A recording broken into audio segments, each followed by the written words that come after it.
نؤمن به ونتوكل عليه ونعوذ بالله من شرور أنفسنا ومن سيئات أعمالنا من يهده الله فلا مضل له ومن يضلله فلا هادي له ونشهد أن لا إله إلا الله وحده لا شريك له ونشهد أن محمدا صلى الله عليه وسلم عبد الله ورسوله الذي أرسله بالحق بشيرا ونذيرا وداعيا إلى الله بإذنه وسراجا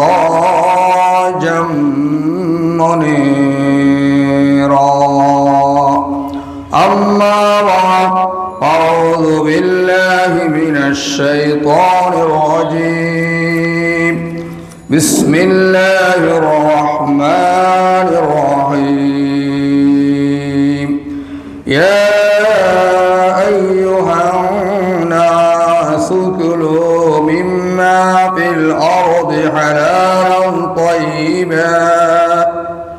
حلالا طيبا ولا تتبعوا خطوات الشيطان إنه لكم عدو مبين وفي تعظيم رسول الله صلى الله عليه وسلم في كلامه المجيد وبرقان الحميد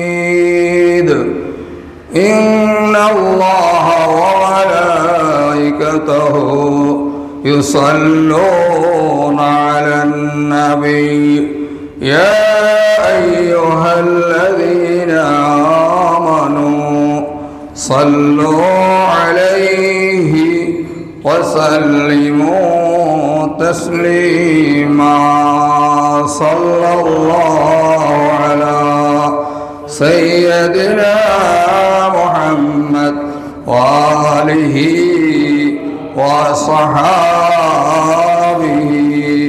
وبارك وسلم بلغ العلا بكماله كشف الدجى بجماله حسنت جميع خصاله صلوا عليه وآله اللهم صل على محمد وعلى آل محمد كما صليت على إبراهيم وعلى آل إبراهيم إنك حميد مجيد اللهم بارك على محمد وعلى آل محمد كما باركت على إبراهيم وعلى آل إبراهيم إنك حميد مجيد اللهم ربي صل وسلم وبارك عليه اللهم رب اشرح لي صدري ويسر لي أمري واحلل عقدة من لساني يفقه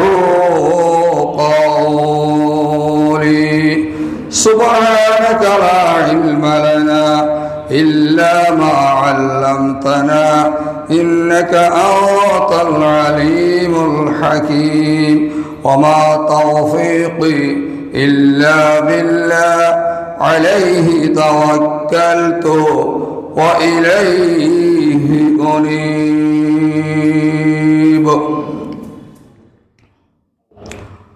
সমস্ত প্রশংসা তারিফ কেবলমাত্র শুধুমাত্র মনিবের জন্যে, যে মনিব হাজারো ব্যস্ততার মধ্যেও আন্তর্জাতিক হিসাবের গণনার মাস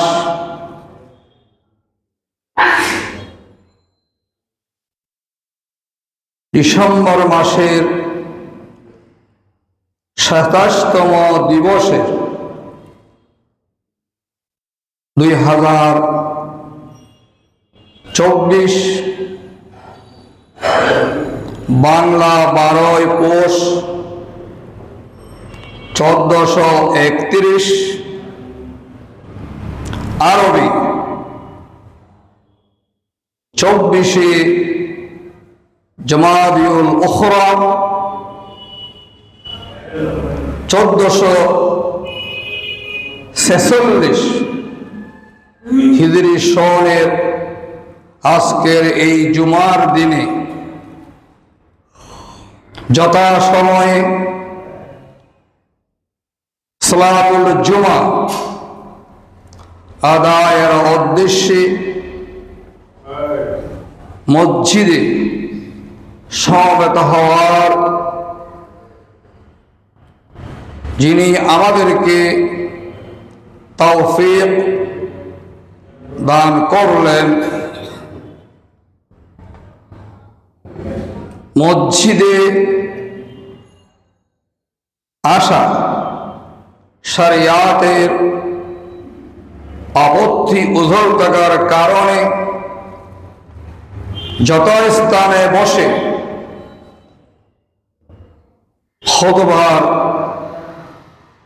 আলোচনা শোনার জন্যে যিনি আমাদেরকে কবুল করে নিলেন, আমরা সকলেই সেই মুনিবের দরবারে শুকরিয়া জ্ঞাপন করছি।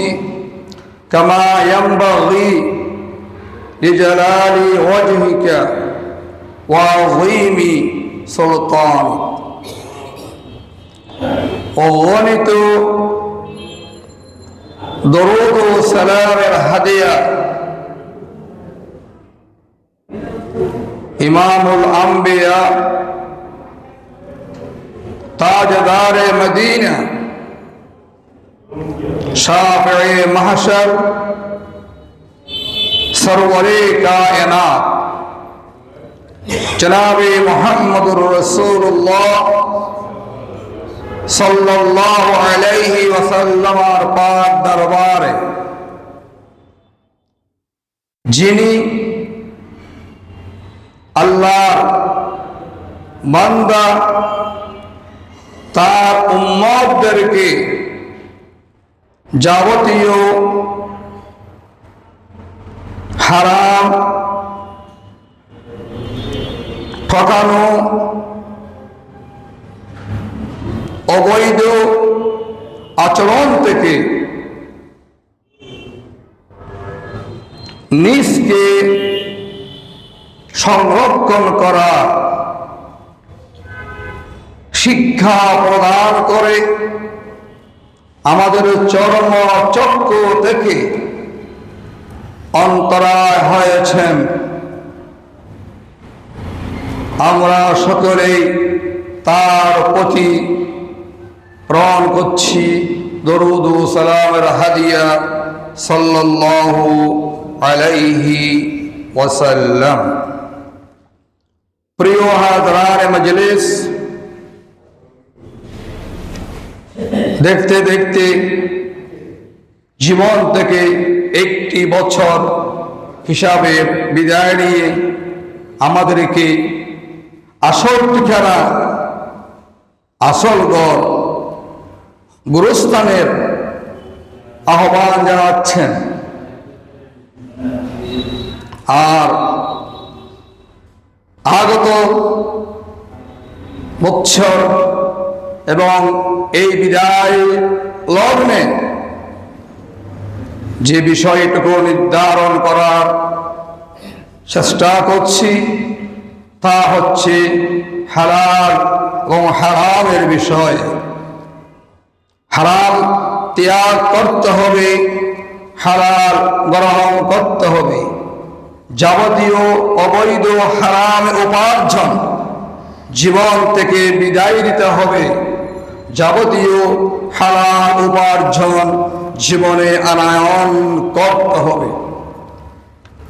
কারণ বৈধ ও হালাল উপার্জনের উপর নির্ভর করে এবং আমাদের হারাম উপার্জন বর্জন করা মুসলমানের জন্য অন্যতম ফরজ ইবাদত। হারাম ত্যাগ করা, হালাল গ্রহণ করা অন্যতম ফরজ ইবাদত। শুধু তাই নয়, এর উপর নির্ভর করে তার অন্যান্য ফরজ ইবাদত মুসলমানের আল্লাহর নিকট কবুল হওয়া বা না হওয়া বিষয়টির গুরুত্ব সম্পর্কে সচেতন না হওয়ার কারণে অনেক মুসলিম মুমিন এই বিষয়ে কঠিন বিভ্রান্তির মধ্যে নিপতিত। অনেক ধার্মিক মানুষ রয়েছে বা রয়েছেন যারা সুন্নাহ মুস্তাহাব ফরজ তো আছে, ওয়াজিব আছে, তার সাথে সুন্নাহ মুস্তাহাব কাজ হলেও বর্জন করেন না।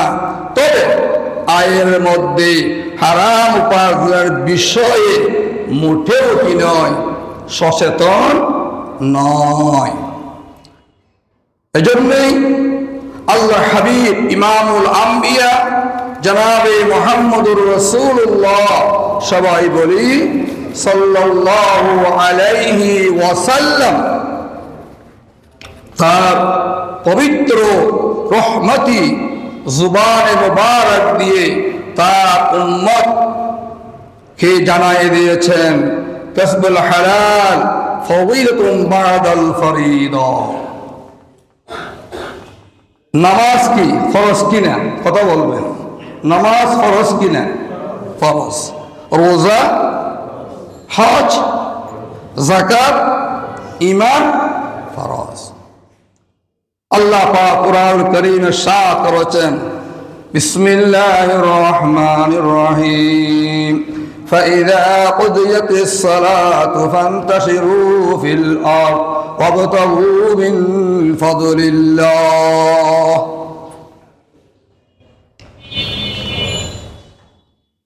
দুটা কথা কোন আল্লাহ পাক ইরশাদ করেছেন সূরা আর জুমা, ও বান্দা ফাইদা কুদিয়াতিস সালাহ, নামাজ শেষ করেছ, মসজিদে বসে থাকার কোনো কারণ নাই, কোনো কারণ নাই। খেতে খাবারে, অফিসে আদালতে, জমিনে খালে বিলে যে যেটা অর্জন আজ যে বিষয়ে জানো সেই বিষয় উপার্জনের জন্য ছড়িয়ে পড়ো। দেখুন, আপনি এই শীতকালে সুস্বাদু সবজি খাচ্ছেন না, ফলমূল খাচ্ছেন না, ফ্রুটস, এরপরে কি দামি দামি মাছ খাচ্ছেন না, যেগুলো গ্রীষ্মকালে পাওয়া যায় না। যদি আমি কৃষক, কৃষিকাজে আত্মনিয়োগ না করতাম, আমি জেলে ট্রলার নিয়ে সমুদ্র না যেতাম, হ্যাঁ, আমি কাটুরিয়া পাহাড়ে না যেতাম, তাহলে আপনি কি এই শীতের দিনে সুন্দর সুন্দর কাঠ বানাতে পারতেন? মাছ খেতে পারতেন? সবজি খেতে পারতেন? আবার এগুলো করতে গিয়ে নামাজ ছাড়া যাবে না। নামাজ কি ফরজ। ফাইদা কুদিয়াতিস সালাহ, নামাজ আদায় করেছ, ফান্তাশিরু ফিল আরদ, খেতে খাবারে, জমিনে অফিসে আদালতে ছড়িয়ে পড়ো। ওয়াবতাগু মিন ফাদলিল্লাহ, আল্লাহর ফদল রিজিক তালাশ করো। বলুন সুবহানাল্লাহ। ছড়িয়ে পড়ো, বসে থাকা দাঁড়া। কথাকার আমার না আল্লাহ? আল্লাহ। রাসূলুল্লাহ কি বলেছেন? আল্লাহর পরে মানতে হবে কাকে? হাবিবি কিবরিয়া সাল্লাল্লাহু আলাইহি ওয়াসাল্লাম। রাসূলুল্লাহ বলেছেন আল্লাহর ফরজের পরে সবচেয়ে উন্নত ফরজ হচ্ছে বৈধ পন্থায় রিজিক তালাশ করা। বলুন না সুবহানাল্লাহ। আল কাসিবু হাবিবুল্লাহ। রাসূলুল্লাহ বলেছেন নিজে কষ্ট করে উপার্জন করে সে আল্লাহর বন্ধু। বলুন সুবহানাল্লাহ। কিন্তু আমরা কাজ করতে চাই না, কাজ করতে চাই না। কিন্তু আমার আপনার সুপারিশ কর্তা, আমার আপনার দু জাহানের পথ প্রদর্শক, আমার আপনার দু জাহানের জন্য আল্লাহর সাথে মিলাই দেওয়ার ওসিলা ইমামুল আম্বিয়া সাল্লাল্লাহু আলাইহি ওয়াসাল্লাম বলেছেন, উম্মত রে, আমার বছর ঈমান এনেছো, ঘরে বসে থাকা যাবে না। নামাজ যেমন ফরজ, তোমার জন্য হালাল রিজিক, বৈধ পন্থায় রিজিক তালাশ করাও ফরজ। বলুন সুবহানাল্লাহ। তাহলে এবার দেখুন আজ আমরা সেই পথে আছি কিনা আমাকে আপনাকে একটু চিন্তা করতে হবে। এই চিন্তার জন্যে আমি আর আপনিও কি যথেষ্ট। আল্লাহ সুবহানাহু ওয়া তাআলা সতর্ক বার্তা দিচ্ছেন আমাদেরকে, হে পৃথিবীর মানব গোষ্ঠী, ইয়া আইয়ুহান নাস। অর্থ কি? হে পৃথিবীর মানব গোষ্ঠী, মানব মণ্ডলী, কুলু, খাও, ভক্ষণ করো, মিম্মা ফিল আরদ, জমিনের উপরে আমি যা দিয়েছি, জমিনের উপর যা দিয়েছি সব তোমার জন্য বৈধ নয়।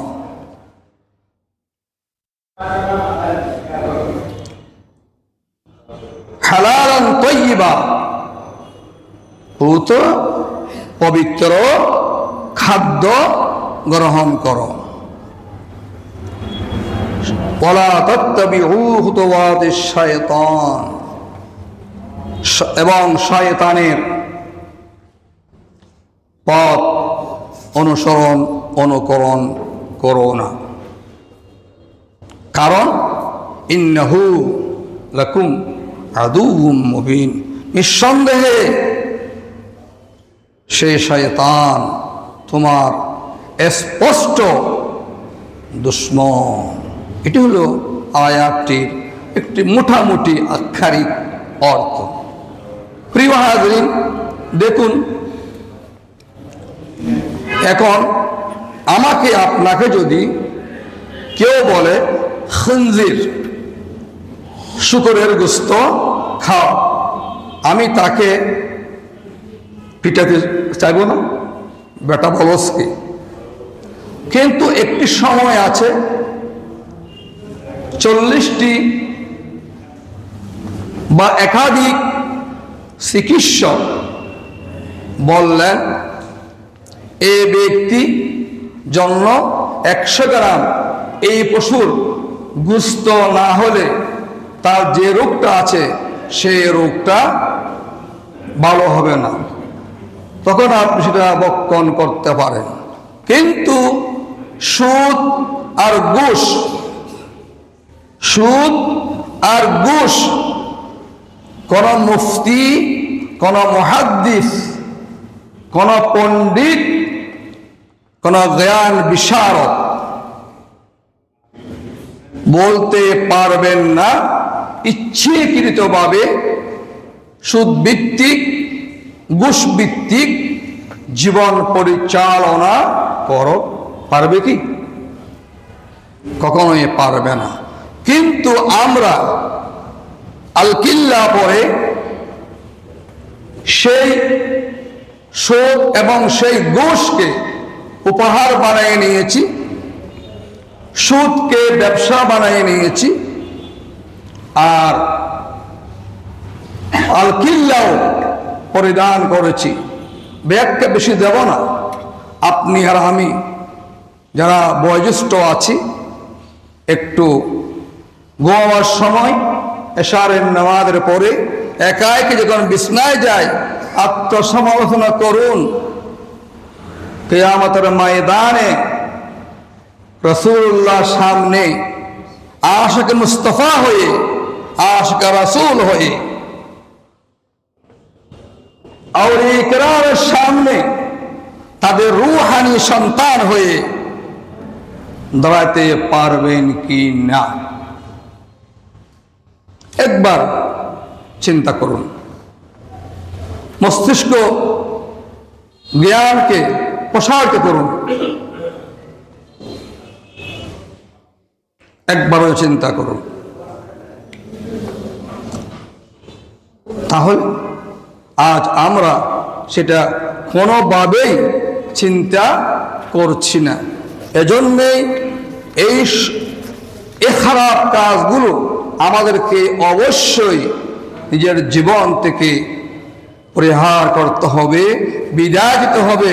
যদি আমি নবী মুহাম্মদুর রাসূলুল্লাহ সাল্লাল্লাহু আলাইহি ওয়াসাল্লামকে আমার জীবন আদর্শ হিসাবে গ্রহণ করে নিয়েছি, যদি গ্রহণ করিনি তাহলে সেটা ভিন্ন কথা।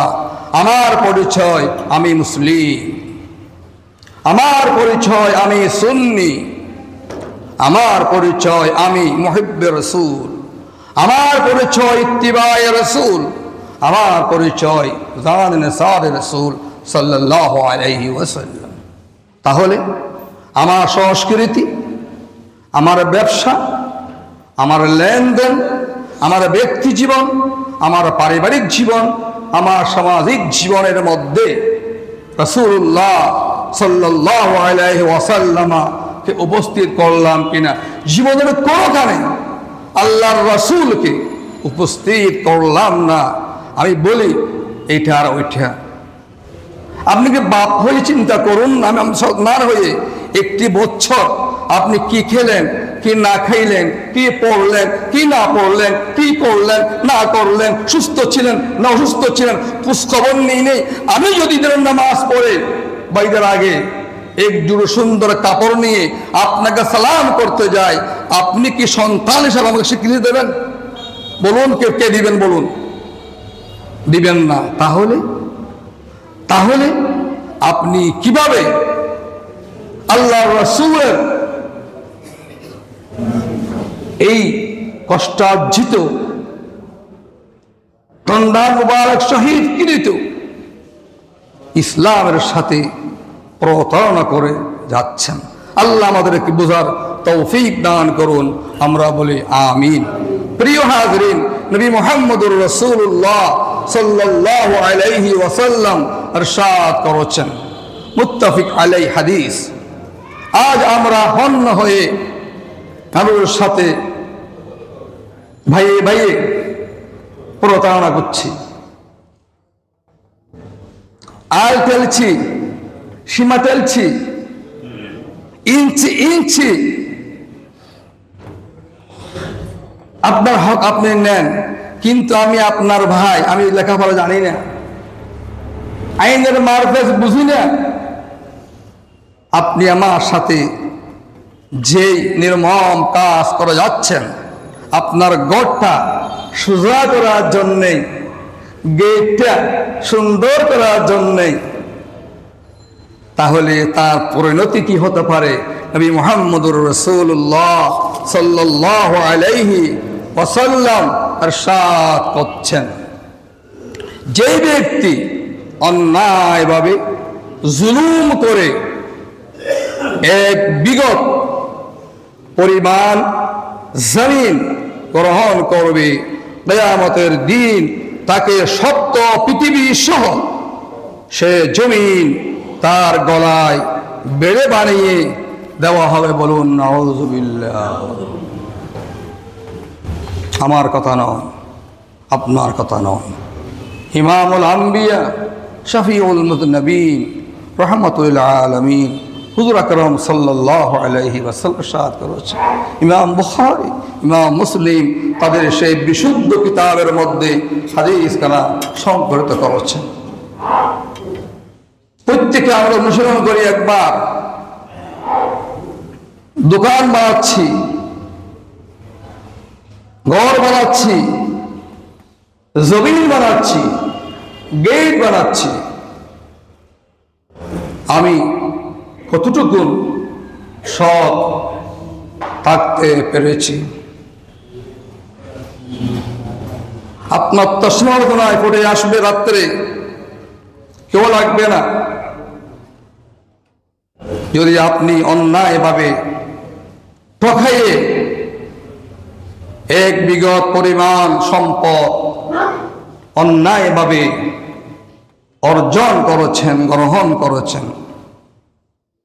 আমি সন্তানের জন্য, আমি স্ত্রীর জন্য তা করেছেন। কাল কিয়ামতের ময়দানে আমি কখনো আপনার হব না। ইয়াউমা ইয়াফিরুল মারউ মিন আখিহি ওয়া উম্মিহি ওয়া আবিহি ওয়া সাহিবাতিহি ওয়া বানিহি। বন্ধু বান্ধব, স্ত্রী পুত্র, মা বাপ কেউ কারো হবে না। হা হা লা আদরি। কার জন্য করছেন? অবৈধভাবে এই সম্পদ কার জন্য করছেন? আমি আপনি, আপনার ভাই, আমি আপনি যখন বিদেশে আছেন, লেখাপড়া কম করেছেন, টাকা আয় করতে গিয়েছেন, গড় করার সময় ধাক্কা মেরে নিয়ে ফেললাম, সরকারি জায়গা ধাক্কা মেরে নিয়ে ফেললাম, সুন্দর আমারত করলাম, লক্ষ লক্ষ টাকা উপার্জন করলাম, পিলাম। বলুন একবার, আপনি কি যে দামি কাপড় পরে মসজিদ আগমন করেছেন, সেই দামি কাপড় দিয়ে কি আমি সন্তান আপনাকে কবরস্থ করবো বলে মনে করছেন? করব? মোটেও তো না। টাকার বান্ডেল দেব? মোটেও না। বরঞ্চ আপনি ইন্তেকাল করেছেন হাসপাতালের বেডে, এয়ার কুলার মরদেহ গাড়ি এনে রাস্তার উপর রেখে দেব, ঘরে ঢুকাবো না। এই সুন্দর ইমারত কার জন্য করছেন? বই যাবে করুন, কোনো অসুবিধা নেই, কিন্তু করেছেন এই জমিন আপনার গলায় বেড়ে দেওয়া হবে, টানতে পারবেন না। তখন বলবেন, আমি তো আপনার সঞ্চিত সম্পদ, আনা কানজুকা আনা মালুকা, আমি আপনার আল কিল্লা পড়া খতিব সাহেবের সম্পদ, সঞ্চিত রূপ্য টাকা, সঞ্চিত জমি। আজকে কেন পাচ্ছেন? কি করবেন? সিদ্ধান্ত গ্রহণ করুন, আগামী বছর কি করবেন, কোন পথে যাবেন।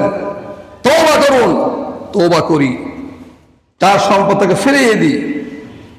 এরপরে আসুন, নবী মুহাম্মদুর রাসূলুল্লাহ সাল্লাল্লাহু আলাইহি ওয়াসাল্লাম ইরশাদ করেছেন, আজ আপনি যা করছি এভাবে যদি করি, আমার অবস্থা কোথায় গিয়ে দাঁড়াবে?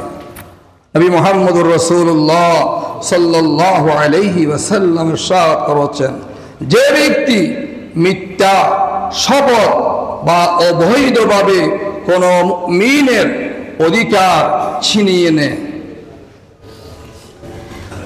আল্লাহ তার জন্য জাহান্নাম বৈধ ঘোষণা করেন, আর জন্য তার জন্য নিষেধ ঘোষণা করেন, হারাম করে দেন। তাহলে আসুন, আজ আমরা যা করছি, এই হাদিসের আলোকে আমার আপনার জীবনটা কেমন? জুলুম করছে কিনা একবার চিন্তা করুন। নবী মুহাম্মদুর রাসূলুল্লাহ সাল্লাল্লাহু আলাইহি ওয়াসাল্লাম ইরশাদ করেছেন, যে সমস্ত মানুষ ওজনে কম দেয়, মালে প্রতারণা করে, আল্লাহ রাব্বুল আলামিন মানুষের উপরে অত্যাচার করে, আল্লাহ রাব্বুল আলামিন ওয়াজুদু সুলতান আলাইহিম, তার উপরে তাদের উপর অত্যাচারী শাসক নিযুক্ত করা যায়। কারণ আমরা ভালো চাইনি, চাচ্ছি না। নবী মুহাম্মদুর রাসূলুল্লাহ সাল্লাল্লাহু আলাইহি ওয়াসাল্লাম একদিন বাজারে ঢুকে গেলেন। দেখুন কি আদর্শের রাসূল, কোথায় আপনার আমার জীবন। রাসূলুল্লাহ মদিনাতুল মুনাওয়ারা শরীফের বাজারে ঢুকে গেলেন। কেউ বলেছেন জব, কেউ বলেছেন আঠা, কেউ বলেছেন ইত্যাদি স্তূপ করে করে তখনকার যুগে বাজার হতো। আমরাও ছোটবেলায় স্তূপ বাজার আমরা কিনেছি, করেছি। স্তূপ করা চাউল, মাছ, মুরগি, হ্যাঁ, এগুলো থাকতো, আমরা কিনতাম। এখনকার বাচ্চারা বুঝবে না, এখনকার বুঝবে টাল। এক টাল কিসের? আপনি 20 কেজির একটা স্তূপ করেন, একটু টাল বোঝাতে হবে।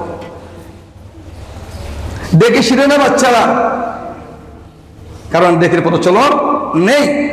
এটার জন্য বললাম, যে বুঝে না তাকে বোঝাবার জন্য নেই। রাসূলুল্লাহ মদিনা শরীফ বাজারে ঢুকলেন, ঢুকার পর হাত ঢুকাইয়ে দিলেন।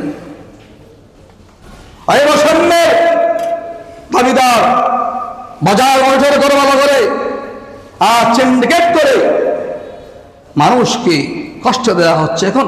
কেন কেন কোথায় তোমরা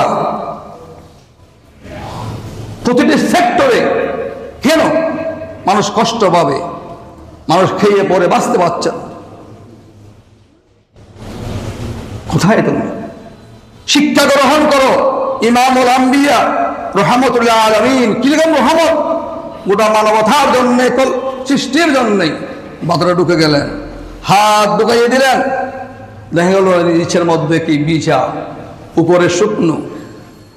রাসূলুল্লাহ বললেন, এই কাজ করো আমার উম্মত হয়ে, আমার সাহাবী হয়ে, আমার আশিক হয়ে, আমার অনুসারী হয়ে। মান গাশশা ফালাইসা মিন্না, তোমার মতো উম্মত আমার লাগবে না, যাও ঈমান ঠিক করো। পালকরাম বলে দাও, যার মাযহাব নিয়ে নামাজ পড়ছেন তিনি ছিলেন ব্যবসায়ী। আজ মানুষ আলেম ওলামা দেখলে মনে করে হাত পাতার মানুষ। কেন ভাই, কেন?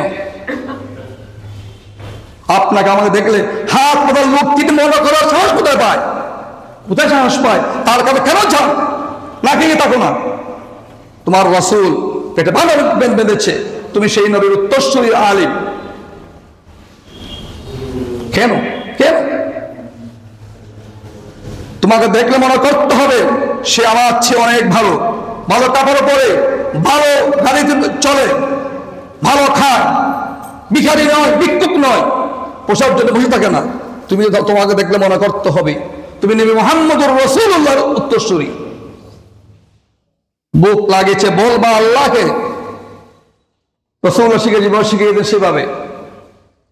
আল্লাহ যেখানে সেখানে মাথা নোয়াই ফেলবে না। রাসূলুল্লাহ বললেন, তুমি আমার উম্মত নয়। পৃথিবীর মানুষ আসে কারণ মুসলমান, ব্যবসা করছো, মানুষ চলাচল করতে পারছে না, ব্যবসা করছো, একটা 3 টাকা বলছো, ব্যবসা করছো, সিন্ডিকেট করছো, ব্যবসা করছো, উজুবে কম দিচ্ছ, ব্যবসা করছো, ভালো বলে খারাপ দিচ্ছ, তুমি তার উপর আল কিল্লা পড়ে নামাজ ইমামতি করো, তোমার নামাজ কে করবে? তাই আমার উপরে, আপনার উপরে জালিম শাসক মসনদ গড়ে বসে আছে। আল্লাহ পাক আমাদেরকে হেফাজত করুন, আমরা বলি আমিন। তো তাই নয়, নবী মুহাম্মদুর রাসূলুল্লাহ সাল্লাল্লাহু আলাইহি ওয়াসাল্লাম গোটা পৃথিবীবাসীকে ডাক দিয়ে বললেন, হে পৃথিবীর মানুষ, কোথায় আছো? কারণ আল্লাহ রাব্বুল আলামিন হাকামুল হাকিমিন আমাদেরকে কি নির্দেশ দিয়েছেন? যে নির্দেশ তার নবীদেরকে দিয়েছিলেন। হে মানুষ, নিশ্চয় আল্লাহ পবিত্র, তিনি পবিত্র, বৈধ ছাড়া অবৈধ অন্য কিছু তিনি গ্রহণ করেন না। কে? আল্লাহ সুবহানাহু তাআলা। তার নিশ্চয় আল্লাহ মানুষগণকে সেই নির্দেশ, সেই আদেশ, সেই হুকুম দান করেছেন, প্রদান করেছেন, এই নির্দেশ আম্বিয়া কিরাম আলাইহিমুস সালাতু ওয়াস সালাম গণকে দান করেছিলেন। একবার বলুন না সুবহানাল্লাহ। কোন পয়গম্বরের জীবনে অবৈধ কোনো কিছু আছে চিন্তাও তো করতে পারবেন না। তারা সব সময় নিজের হাত দিয়ে উপার্জন করে খেয়েছেন। হযরত দাউদ আলাইহিস সালাম তিনি নিজেই কাজ করে জীবন নির্বাহ করতেন। তিনি ছিলেন লোহা দিয়ে বিভিন্ন জিনিসপত্র বানাতেন। যখন তিনি লোহায় হাত দিতেন, আল্লাহর কুদরতে লোহা মোম হয়ে গলে যেত। বলুন সুবহানাল্লাহ। আল্লাহর হাবিব জনাবে মুহাম্মদুর রাসূলুল্লাহ সাল্লাল্লাহু আলাইহি ওয়াসাল্লামের দরবারে নবুয়ত একজন গরিব মানুষ আসলেন, বললেন, ইয়া রাসূলুল্লাহ, আমার এই অবস্থা, আমার খাওয়ার দাওয়ার ব্যবস্থা করুন। রাসূলুল্লাহ সাল্লাল্লাহু আলাইহি ওয়াসাল্লাম বললেন, ও আমার সাহাবী, ঠিক আছে করব, এর আগে বলো তোমার ঘরে কি আছে? তিনি বললেন, ইয়া রাসূলুল্লাহ, ইয়া হাবিবাল্লাহ সাল্লাল্লাহু আলাইহি ওয়াসাল্লাম, আমার ঘরে একটা কম্বল আছে। রাসূলুল্লাহ বললেন, সে কম্বল নিয়ে আসো। ঘর থেকে কম্বলটা আমি মুহাম্মদুর রাসূলুল্লাহ দরবারে নিয়ে আসো। আনা হলো। সেই কম্বল বিক্রয় হলো বাজারে। কে করলেন? নবী মুহাম্মদুর রাসূলুল্লাহ সাল্লাল্লাহু আলাইহি ওয়াসাল্লাম। আপনি একজন আল্লাহর কাছে গেলে আপনাকে ভিক্ষা শিক্ষা দিবে না, আপনাকে একটা শাগি কিনে দেবে, একটা গাবি কিনে দেবে, একটা পানের বিক্রি বক্স বানিয়ে দেবে। কারণ কোন আল্লাহর ওলি কারো যদি ভিক্ষা করে তার মুরিদরা ভিক্ষা করতে পারে না। নবী মুহাম্মদুর রাসূলুল্লাহ ভিক্ষা পছন্দ করে নাই, তার উম্মত ভিক্ষার জুড়ে নিয়ে মানুষের ধরে চলতে পারে না। তাই যাকাত প্রকার প্রয়োজন ছিল, প্রয়োজন রয়েছে, আমরা তা কিন্তু আদায় করি না। যাকাতের বিষয় যখন আসবে তখন ইনশাআল্লাহ বলার চেষ্টা করবো, যদি আল্লাহ হায়াত দেয়, সুযোগ দেয়। নিয়ে আসে, বিক্রয় হলো, অর্ধেক টাকা দিয়ে কোড়াল কেনা হলো। নবী মুহাম্মদুর রাসূলুল্লাহ সাল্লাল্লাহু আলাইহি ওয়াসাল্লাম নূরানি হাত মুবারক দিয়ে হাতে লাগাই দিলেন, যা দিয়েছে কাটতে পারে। বললেন, যাও আল্লাহর দেওয়া পাহাড়ে কাঠ কেটে বাজারে বিক্রয় করে জীবন নির্বাহ করো, উপার্জন করো হালাল ভাবে। চলে গেলেন। দিল কে? হুজুর আকরাম সাল্লাল্লাহু আলাইহি ওয়াসাল্লাম। বৈধ হবে। একদিন আসলেন, ইয়া রাসূলুল্লাহ সাল্লাল্লাহু আলাইহি ওয়াসাল্লাম, আমি ওই সাহাবী যাকে আপনার নূরানি হাত মুবারক শরীফ দিয়ে কোরআন হাতে তুলে দিয়েছিল উপার্জন করার জন্য, আজকে আমি অনেক টাকা পয়সার মালিক। বলুন সুবহানাল্লাহ। তাহলে এখন উপার্জন শুরু হয়ে গেল। পৃথিবীর মধ্যে দুটি কাজ অত্যন্ত ঘৃণিত। একটি হচ্ছে কারো কাছে হাত নোয়া দেওয়া, কারো কাছে হাত নোয়া। হ্যাঁ, আপনাকে দেখে খাওয়াচ্ছে আলহামদুলিল্লাহ, এরপরে আছে এখান থেকে আপনি খাবেন, এটা আপনার দীক্ষা নয়, এটা আপনার প্রতি সম্মান। কিন্তু ধারস্থ হওয়া এটা কখনো সমুচিত নয়। আরেকটি হলো তালাক দেওয়া। নবী মুহাম্মদুর রাসূলুল্লাহ সাল্লাল্লাহু আলাইহি ওয়াসাল্লাম দরবার নবুয়তের মধ্যে একজন ব্যক্তি সম্পর্কে আলোচনা হলো। তিনি দ্বীনের পথে মুসাফির হয়েছেন, উমরা করছেন, হজ করছেন। দুই হাত উঁচু করে মাবুদের দরবারে, মুনিবের দরবারে হাত উত্তোলন দোয়া করছেন।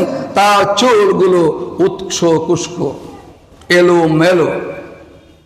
তখন ইরশাদ হলো নবী মুহাম্মদুর রাসূলুল্লাহ সাল্লাল্লাহু আলাইহি ওয়াসাল্লাম, সেখানে বলা হলো কি, যে ব্যক্তি যেগুলি খেয়েছেন, যেগুলো পড়েছেন, যেগুলো পান করেছেন, যেগুলো দিয়ে তার শরীরের গোশত তৈরি করেছেন, রক্ত তৈরি করেছেন, সবগুলো তো অবৈধ, সবগুলো অবৈধ। পরিধেয় বস্ত্র হারামের টাকা,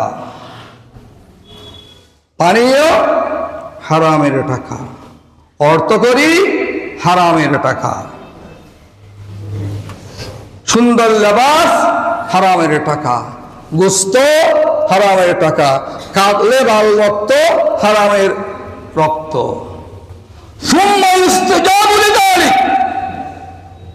রাসূলুল্লাহ বললেন, কিভাবে তার দোয়া কবুল হতে পারে? দোয়া কবুল হওয়ার জন্যে হালাল খাদ্য শর্ত। নামাজের যেমন ফরজ, তেমন করে হালাল উপার্জন আপনার জন্য, আমার জন্য ফরজ। আবার আপনি আল কিল্লা পরে একজন মানুষ পরে এমন ভাবে কাজ চাপাই দিয়েছেন, সে তা বরদাস্ত করতে পারে না। সে প্রবাসী, সে অমুসলিম, সে গরিব, তার উপরে এমন ভাবে আপনি কাজ নিচ্ছেন যেটা মানবিকতার বিপর্যয় করছে। মানবিকতা আপনি পাচ্ছেন না। আপনি যত বড় মাফের ব্যক্তি হন না কেন, আপনি দুনিয়ার মধ্যে পার পেলেও আল্লাহর দরবার আপনি পার পাচ্ছেন না। নবী মুহাম্মদুর রাসূলুল্লাহ বলেছেন, কিয়ামতের ময়দানে আমি ওই ব্যক্তিদের পক্ষে, আর যারা কাজ নিয়েছেন তাদের বিপক্ষে, কাজ যারা গ্রহণ করেছেন তাদের পক্ষ হয়ে আল্লাহর আদালতে কিয়ামতের ময়দানে আমি বিচারের জন্য আল্লাহর দরবার উপস্থিত হব। বলুন সুবহানাল্লাহ। তাহলে আপনি একটা মানুষকে মানুষ মনে করছেন না, কথায় বার্তায়, কাজে কর্মে। তিনি একজন রক্তমাখা মানুষ, তার চোখ আছে, কান আছে, হাত আছে, মাংস গোস্ত আছে, চুল আছে, সব কিছু আছে। আল্লাহ আপনাকে যেমন দিয়েছেন তাকেও তো তেমন দিয়েছেন।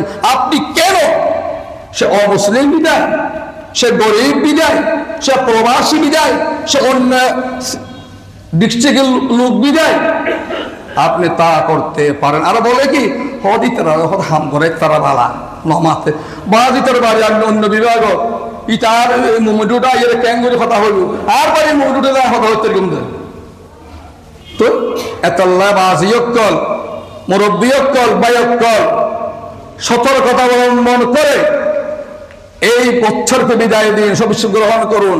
এরপরে 31st নাইট ডে হিসাবে অবৈধভাবে যে কাজগুলি করবেন, আপনি সেই সংস্কৃতির পক্ষের লোক নয়। আপনি নবী মুহাম্মদুর রাসূলুল্লাহ আশিক, আপনি গৌসে পাকের রূহানি সন্তান, হাওয়াতে করিব নওয়াব রূহানি সন্তানের দাবিদার। আপনি কট্টর বিজাতীয় সংস্কৃতি দিয়ে আপনার বিল্ডিং, আপনার এলাকা, আপনার হোটেল আপনি চাঙ্গা রাখতে পারেন না। যদি করেছেন আমার কোন সেখানে হাত নেই। হাত কিয়ামতের ময়দানে নবী মুহাম্মদুর রাসূলুল্লাহর সামনে কিভাবে পথ, কি চোখ নিয়ে, কি মুখ নিয়ে দাঁড়াবেন চিন্তা করেন। ওয়াজামেহু নাসারা তামাদ্দুন में हुनूर जिनको देख कर शर्माए हो। তুই মুসলমান হয়ে যদি অপসংস্কৃতি গ্রহণ করো, কোন মুসলমান তোমাকে বাহবা দেবে না, তোমাকে তিরস্কার করে। ঠিক কি একবার চিন্তা করে দেখুন। আল্লাহ রাব্বুল আলামিন হাকামুল হাকিমিন, যা বললাম যা শুনলাম ও ভুল ত্রুটি যা বলেছি শুনেছি, আল্লাহ তুমি ক্ষমা করে দাও। যা সৎ বলেছি, সৎ শুনেছি, এগুলি আমল করে তোমার বান্দা বানার নবী মুহাম্মদুর রাসূলুল্লাহর শাফাআতের কান্ডারি বানার জন্য আমাদের সকলকে তুমি কবুল আর মঞ্জুর করুন। আমরা বলি আমিন। ওয়া মা আলাইনা ইল্লাল বালাগ। আসসালামু আলাইকুম।